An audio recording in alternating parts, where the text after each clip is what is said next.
What's good, YouTube? It's your boy Lee Evans here from the Game Nights, welcoming you back to the second episode of our Pokemon Platinum Nuzlocke. Remember to hit that like button, subscribe to the channel. Hell, if you want to treat the channel real nice, why not consider sharing the channel and ringing the notification bell, so that way you're always notified of when we upload a new video. So today's episode is a little different than most videos in the series. This audio is post-recorded. So basically, I lost the audio files for this episode and was at a loss as to what to do for this episode. But then Titan came in and saved the day and told me that I could do a voiceover for this episode. So that's what I'm going to do. For anyone that's wondering, this is what the original audio sounds like. It's evasionness? I don't know how to say that word. In a hailstorm. So if it's in the snow, it's harder to hit, basically. It's Naughty Nature. It has Ember, Rock Throw, Yawn, and Rock Smash. Yeah, so needless to say, I'm going to save you guys from having to listen to that. And instead you're going to get to listen to my voice with this crisp audio. Because I care. Anyway, that's enough of this intro stuff. Let's jump right on into it. So in the last episode, we had a horrible start, and we only managed to catch 3 encounters, one of course being our starter, a rivalry Torkoal, who we aptly named Bowser. After failing on capturing every single encounter... No, one Pokeball, come on Lucario, you know me and you? Does the poison kill here? Yeah.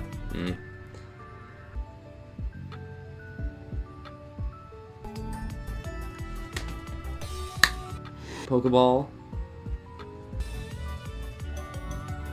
Sure I can catch.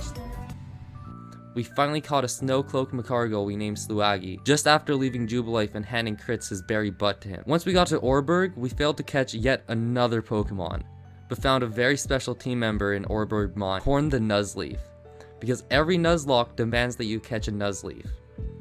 But little did we know, we would need this guy. We made our way to Rourke, who ended up having a Corsola, which if you didn't know, is both a water and a rock type Pokemon. Both types my up until recent party didn't do too well against. But you know who does great against a water rock type Pokemon? Corn the mother flippin' Nuzleaf. So he was able to secure us the badge. We got the first badge. Good, now that you're caught up to speed, let's get on with the present, shall we? So we start by realizing that we never got an encounter in the Turnback Cave before we got into Orberg Mine. So we headed straight there to get an encounter, but first we get a TM for Pursuit. After checking and realizing that nobody on our team could learn Pursuit, we ended up finding a cute little furry friend, a Lanoon. Surprisingly, after only 1 Pokeball later, we caught her. And we called her Frappe. Also, little side note, I forgot about this Lanoon up until writing this script, which is why on the layout there's just a normal Lanoon and I didn't draw one.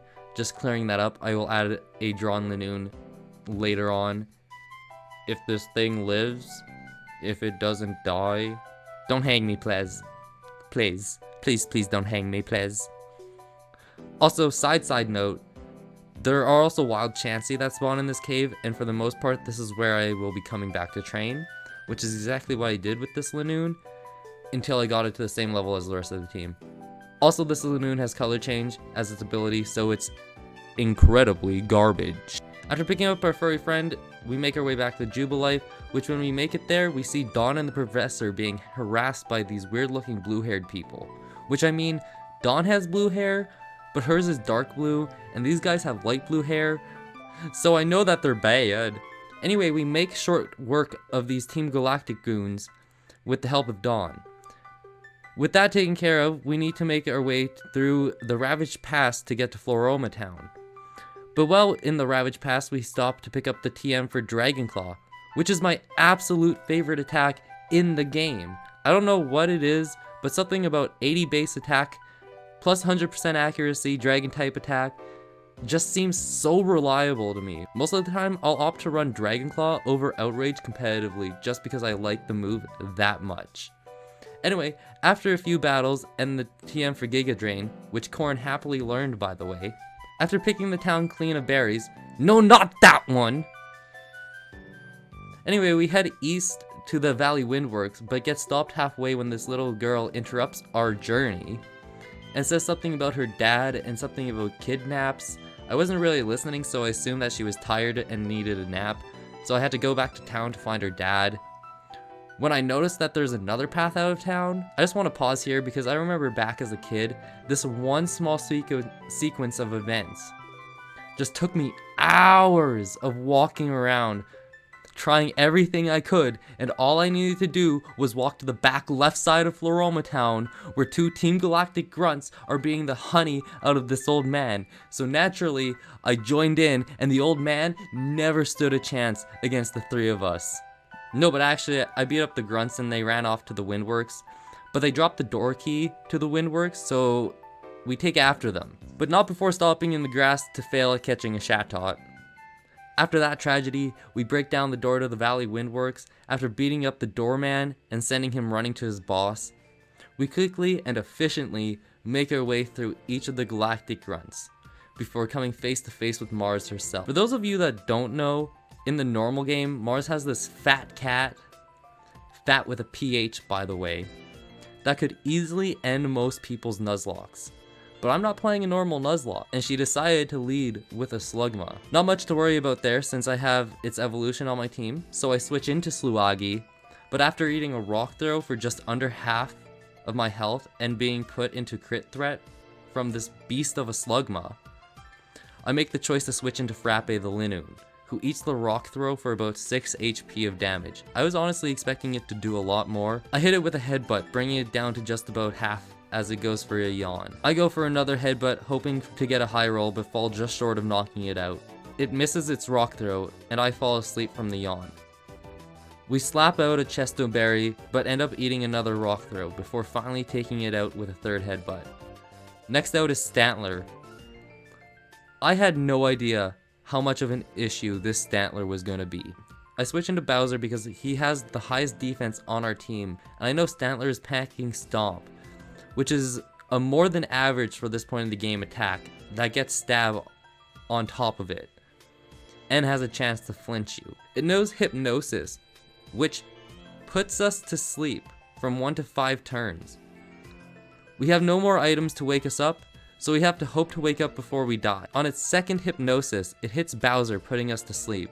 On the next turn, he outspeeds us and he uses Stomp and ends up getting a critical hit, putting us down into low yellow. Another hit like that and Bowser is done for. So I switch into Sluagi to get resistance on the Stomp. And luckily it pays off as Stomp barely does any damage to our Lava Slug. I take the moment to heal Sluagi but end up getting hit with a sand attack, lowering our accuracy. And then proceeds to rub salt in the wound by using Hypnosis and putting us to sleep. And follows that up with another sand attack. I'm at -3 accuracy and am asleep. Please send help. I am a cripple at this point.